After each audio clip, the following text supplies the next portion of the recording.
take a look at example number 3. So I took this example off of some real life examples somewhat, but it's somewhat, so don't take this as word of truth here. But so here's the company Seaflow. They make a number of different gas cans, and the 20-liter and 10-liter cans are similar.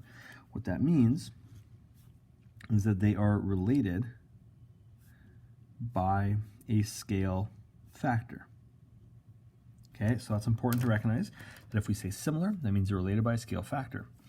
Now it says how much larger is the big can than this? How much larger is the big can than the small can? Well, so what we're going to do here is we're going to call the small can our actual volume, and the big can is going to be our scale volume, and we want to figure out what is K cubed.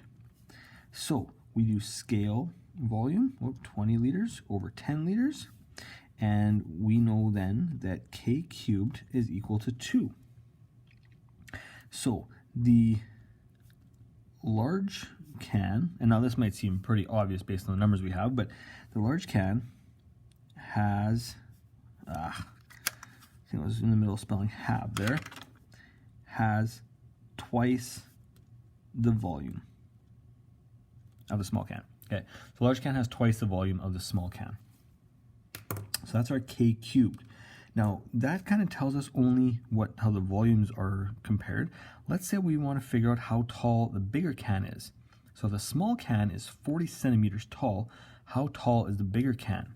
This, okay, small can, actual volume, actual dimension. Okay, very important that we keep those things the same, especially when we're dealing with a scale factor.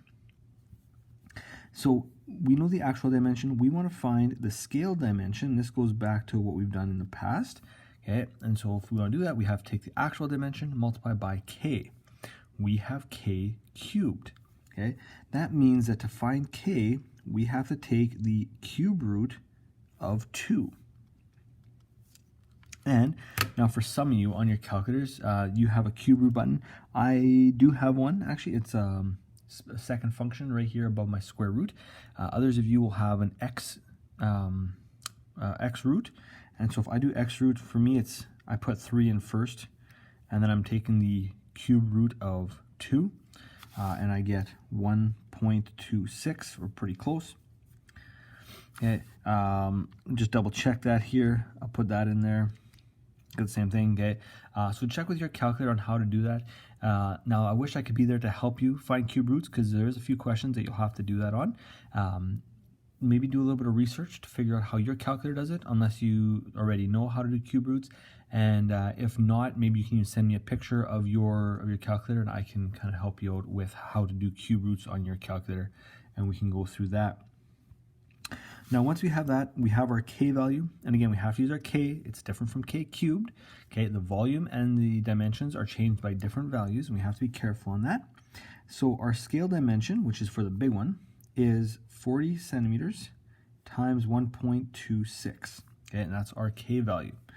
And so when you do that, now you can even keep that in there. I'm just going to keep my number in there. Multiply this by 40. 50.40. Now it might be a little different if you round it to 1.26. Let's try that. Ends up being the same thing. Okay. Centimeters. So the large can has a height of 50.4 centimeters.